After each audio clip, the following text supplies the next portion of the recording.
Welcome to the tutorial guide for our Tulip Moss Coaster. Now, I'm just so excited to be filming this today because this has been an idea in my mind for such a long time. Ever since you guys loved our mushroom coaster where we had these little mushroom details, I just knew I wanted to transform them into tulip form. Tulips are actually one of my favorite flowers, and I was really excited to make this little pink version.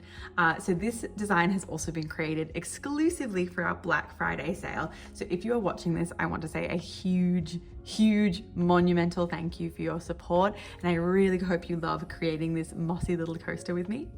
Now, what makes this one special, of course, is that we have these beautiful tulip flower details. They're so much fun. We're going to be doing different versions of them, both in a light pink and a softer blush pink, also different colors, and then an open and closed version as well.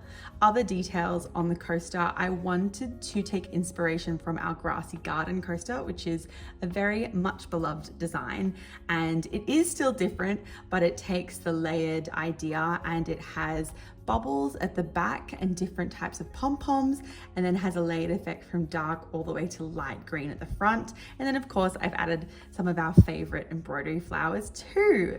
So I hope you enjoy the journey of creating your coaster. Let's get started.